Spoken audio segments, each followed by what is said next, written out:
Hi everyone, welcome to the 8th Lister webinar on COVID-19. My name is Kate and I'm one of the ICU consultants here at the Lister. I'll just be giving a brief introduction to how these patients are managed on the ICU at the moment. So in this episode we're going to talk quickly about an overview of acute respiratory distress syndrome, how ARDS is managed, and then the differences that we have seen in COVID-19, as well as some guidelines that we have produced for managing these patients on our unit. My colleague Sandra will be presenting several cases in the next ICU episode. So ARDS was first described as shocked lung or adult respiratory distress syndrome in the 60s. It was soon realised that the condition could affect all ages, and so the term acute respiratory distress syndrome was introduced by Ashbot et al. In 67. In 1994, the American European Consensus Conference published a new definition for ARDS, and that included radiological, physiological, and clinical parameters. And the term acute lung injury was also introduced to denote a less severe presentation of ARDS. The parameters included an acute onset of respiratory failure with bilateral pulmonary infiltrates on the X-ray, and there has to be a pulmonary capillary wedge pressure of less than or equal to 18 millimeters of mercury. So a pulmonary capillary wedge pressure, for those who don't know, is measured by introduction of a Swan-Ganz catheter through the right internal jugular vein. The catheter is threaded through the right side of the heart and into the pulmonary artery. A little balloon is inflated towards the tip of the catheter, and that enables the catheter to be wedged in the pulmonary capillary bed. There is then a complete column of blood between the end of the catheter and the left ventricle. So in all but a minority of cases, the pulmonary capillary wedge pressure can be used as a surrogate for left ventricular pressure. There are a few cases in which that isn't true, but in most cases you can use that as a surrogate.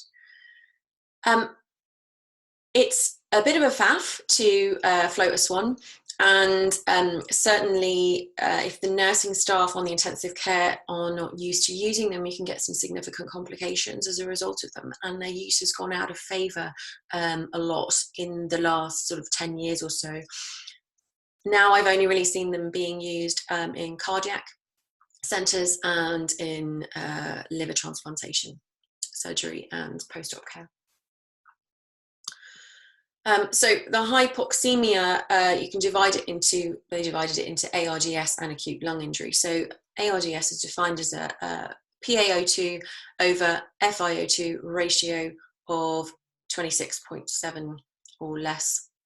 Now a PF ratio is your PaO2 measured in kilopascals divided by your FiO2, and that's as a decimal. So if somebody is on 99% oxygen, the FiO2 used for this ratio would be 0.99.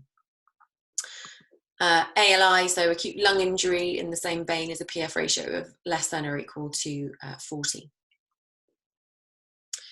So it was recognised later on that there were a number of limitations associated with this definition. So not least the lack of clarity of the term acute. What does acute actually mean? There were no formal inclusion of any known risk factors for ARDS. There was considerable inter-observer variability in the interpretation of chest x-rays and increasingly rare measurement of the wedge pressures. It was also noted that their sensitivity of the PF ratio to ventilator settings, particularly PEEP, wasn't really addressed with this definition. So, sorry about the order of this, I couldn't work out how to change this at all.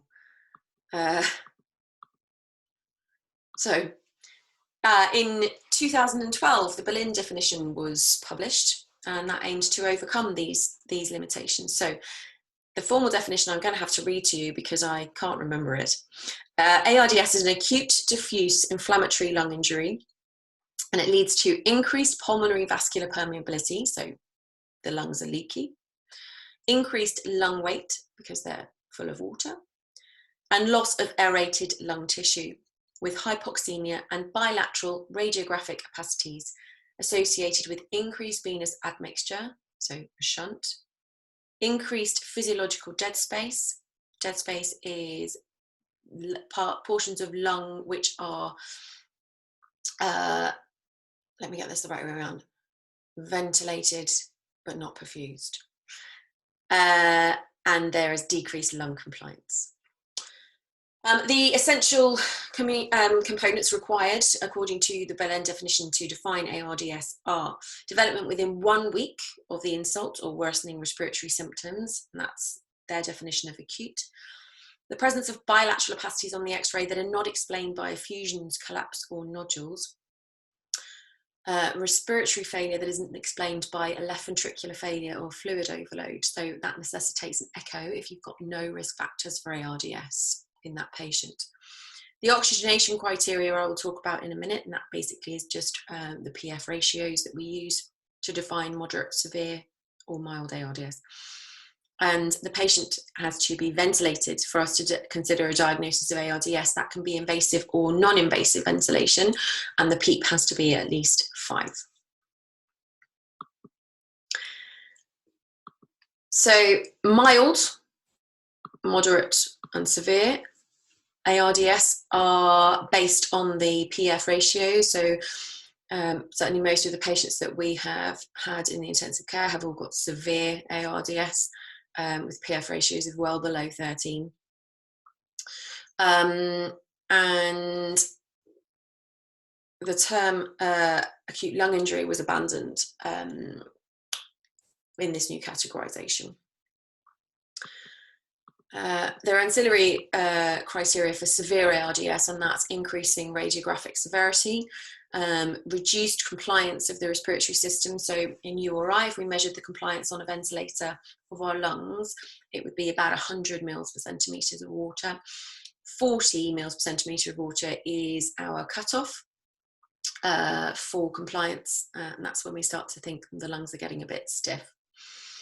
A PEEP, so a positive end expiratory pressure of at least 10 centimetres of water, which is reasonably high. Not vanishingly high, but reasonably high. And a corrected expired minute volume of 10 litres a minute or more. This is an X-ray of a patient who I looked after about 3 years ago when I was a trainee with ARDS. His was sepsis induced, if I remember rightly. So, the etiology of ARDS. So, pulmonary etiologies are by far the most common. Pneumonia, aspiration, lung contusions, and inhalation or lung injury are the leading causes of ARDS. But extrapulmonary causes, including any disease that incites an inflammatory response, so things like burns, severe pancreatitis, blood transfusions, and going on to bypass, and then sepsis from any source. The pathophysiology is divided into 3 stages. So the first stage, up to about day 4, is the exudative stage, where there is inflammatory insult to the epithelium, and that then causes leakage of protein-rich material into the alveoli, and that's accompanied by inflammatory cells. There is significant VQ mismatching, and that causes hypoxia, and the compliance begins to reduce. In the proliferative stage, which happens sort of from days 4 to 7, there is organisation of the exudate, and that starts to form scar. There is proliferation of type 2 pneumocytes and fibroblasts, and that then starts to initiate the fibrotic process and damage to the underlying lung structure. It may progress to a fibrotic stage, starting at about a week or so, but it doesn't happen in every patient, and that fibrosis of the lung tissue can become irreversible. So ARDS, the way that we manage it is so ventilatory strategies are very important. Certainly I actually manage all of my intensive care patients using lung protective ventilation, whether they have ARDS or not. because ventilator-induced lung injury is a very significant thing. It is caused by various things. So there can be volume trauma, so increased volume of your tidal volumes will cause lung injury. Barotrauma, so that's caused by excessive pressures in the that is transmitted to the lung parenchyma. You can have oxygen toxicity. Atellect trauma, which is caused by some of the lung units collapsing on expiration and then needing to be re-inflated again. It's so lung units that are well ventilated usually don't collapse, but if they're poorly ventilated, they will collapse at the end of expiration, and then this then causes a shearing force as one unit will collapse next to a unit that's not collapsed.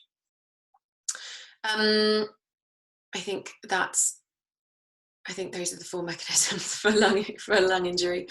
So lung protective ventilation basically encompasses an approach that minimises ventilator-induced lung injury. So that's low tidal volumes, higher PEEP, and using permissive hypoxia and hypocapnia.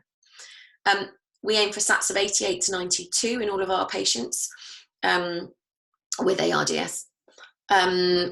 Oxygen is really, really toxic to lung parenchyma. You will only be able to stay on 100% oxygen for 12 hours before you start to get significant lung toxicity from oxygen. And even down to 70%, you get some significant toxicity as well.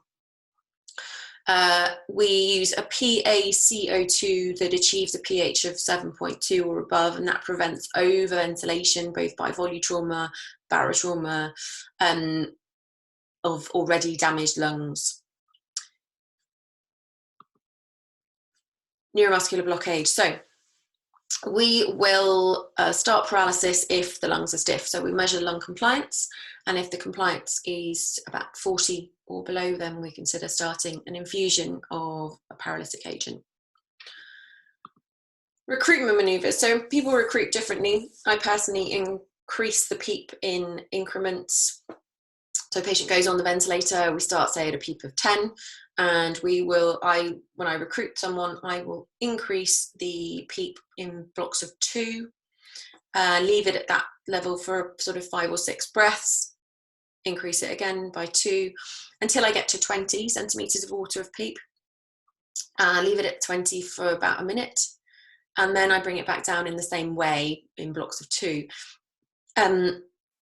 As I come back down on the PEEP, I watch the tidal volumes, and I leave the PEEP at the level that gives me the best tidal volume effectively. It's then really important to make sure that you're not over-ventilating with excessive tidal volumes. So patients are all measured, their heights are measured when they come to the ICU, and we use that, then using a formula we can calculate their ideal body weight. We don't use their actual body weights to ventilate them, and then we will ventilate them using 6 to 8 mils per kilo of ideal body weight. So proning, you guys have probably heard a lot about proning. It's really gained quite a lot of attention recently. I'm a massive fan of proning, and I have been for a few years now. And interestingly, the approach of our ICU nurses to proning has significantly changed as a result of this coronavirus. So proning is a whole lecture in itself, but it's associated with improvement in VQ matching, and that means that we can then just be less aggressive with the mechanical ventilatory strategies that we use. Nebulized prostacyclin or inhaled nitric oxide can be introduced into the ventilator circuits. They will be administered by very definition only to the lung units that are ventilated, and that then means that the blood flow to ventilated lung units is improved, and that then reduces the dead space. It makes the numbers look better, but it's not actually been shown to have any improvement in mortality. ECMO. Let's talk briefly about ECMO. So VV ECMO, veno-venous ECMO, is it involves a circuit like this one on your screens. Blood is removed from and returned to the venous circulation, and that's usually by the same vein, but it can be by different veins. It facilitates gas exchange. So an anticoagulant, usually heparin, is introduced into the system. There is a pump to pump it around. It goes through an oxygenator, through which oxygen is bubbled, and then a heat exchanger and returned back to the right side of the heart. It doesn't provide any hemodynamic support. So coronavirus, again, sorry about the order of these. So all our patients are treated as COVID positive if they are behaving as such. Even if we've had negative swabs, we will still treat them as coronavirus if they clinically or radiologically look like they've got it. Initially, our approach, based on data that was coming out of Italy and China, was that we adopted our usual lung protective ventilatory settings. And we had, Italy in particular was saying, you know, high PEEP is really important. They're so PEEP dependent. So we cranked up the PEEP. But it was interesting to see that our patients were very, very compliant. Their lungs were very compliant initially in the first sort of few days of the disease. So we've significantly changed our strategy. And I will show you that in the next couple of pages. Our initial approach, again guided by Italy, was that patients should be dried out aggressively. So we were starting furosemide infusions in most patients. And we realised quickly, actually the whole country realised very quickly, that this was causing much higher rates of acute kidney injury and increasing the need for renal replacement. And as a result of a big sort of collaborative approach between some of the experts in intensive care in the UK, this has been dialed back significantly. We think that these patients are actually probably pretty dry when they first come to us. They've been pyrexial, they've been very breathless, so their insensible losses have been very high for a few days. So they're obviously quite behind on their fluids, and now we've started to give fluid boluses before intubation, and certainly allowing a little slightly positive fluid balance for the first day or so of admission. Nationally, there is a problem with access to sufficient numbers of hemofilters. We're very lucky at the Lister because we have a large proportion of our ICU beds that are plumbed with water, so we can use dialysis or slow, low efficiency dialysis in our more stable patients. And this capability is increasing because we are plumbing ICU 2 as well. Prothrombotic state. So these patients are very prothrombotic. They have micro and macro thrombosis, and that plays a significant part in the VQ mismatching that we see in the COVID-19 patients. There's considerable discussion within the intensive care and the haematologist communities about whether therapeutic anticoagulation is appropriate in these patients. Now, there is no evidence for it. What we've been doing, and actually today a guideline has been published by the haematology department in conjunction with the renal physicians and the pharmacists, that is in the sicker COVID patients, so most of the ones who are ventilated on the ICU, particularly those with multi-organ failure, we are increasing their levels of thromboprophylaxis. So for a normal patient, we would be using a kind of obese patient dose.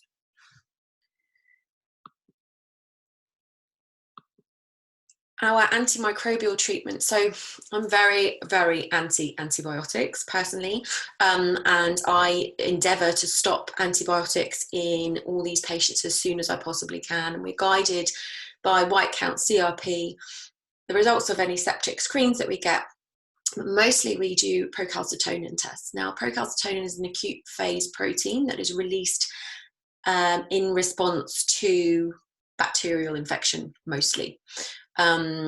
So we will test PCT on admission, And if it's not below our threshold for stopping antibiotics, we then test it every other day until it becomes low enough that we can then stop our antibiotics happily. Antivirals and hydroxychloroquine are not approved for routine use. They are part of the recovery trial, and that is currently recruiting. So we are only giving our patients these medicines if they are selected to receive them as part of the trial. Steroids have not been shown to confer any benefit at present. Steroids and ARDS in general is a bit of a controversial topic. Some people saying that you should use them in early ARDS and others saying not. They've certainly not really been shown to confer any benefit in COVID patients. In fact, some studies have shown that they've increased mortality. So people are very cautious about their use. We've been communicating with relatives through electronic devices if possible. Certainly, we try and call the relatives once a day and give them an update. And we've now been able to facilitate FaceTime with our awake patients as well, which is great.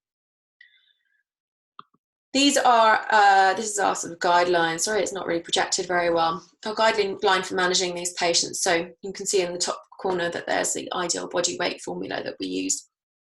So every patient is discussed with the on-call intensivist. We measure the height and calculate the ideal body weight. We always wear full PPE. We insert a 20 centimetre line in the left internal jugular. We try to avoid the right where possible because that's the first choice site for ECMO. It doesn't matter if we can't avoid it. We can rewire things if we need to for ECMO. They have an ART line, a catheter and an NG tube. They also get a VAS cath if they have an AKI. We do a blood gas about once a shift, or unless they have a deterioration. We start maintenance fluid. So this is actually a reasonably recent iteration of this guideline. So we start IV fluids at 1 ml per kilo of actual body weight, and then we stop it reasonably quickly once we've established NG feeding. And there's a little note there that the patients may be severely dehydrated, so we can give fluid challenges if we need to. We avoid using steroids unless we're advised by the consultant on that day. And we use calorie-dense NG feed, and that just means that we're giving less volume. Thromboembolic disease is common, often without a DVT, so we look for it and have a low threshold to formally anticoagulate people if we're suspecting it. And we stop antibiotics unless they're clearly indicated. This is just talking through our lung protective ventilation strategy, which I outlined earlier. And this is just a guide really for the juniors and to make sure that we're all doing the same thing. This is how we manage our respiratory failures. This is a flow chart which probably doesn't project that well, but there's lots of them up on the ICU, and I can always forward them out to you if you're interested. But essentially just guiding you through their management so that things aren't missed, and to make sure that all of our ventilatory strategies are lung protective. This is a real useful guide for the nurses who can refer to it for their targets and make sure that they are achieving what they're supposed to be achieving with the ventilators. And this is just our daily checklist that I designed to show, essentially just goes through in a systematic approach any kind of potential issues that have been shown to arise in these patients, making sure that we don't miss anything. And as always with intensive care, there's no magic bullet for COVID-19. It's all about the things that we do all the time and doing them well. So this is just kind of quick reiterating all of that stuff and bringing things to your mind when you're doing the ward round in the morning. These are a few references that I've used if anyone is interested. And I hope that you will enjoy the case presentations by Sandra. Stay safe.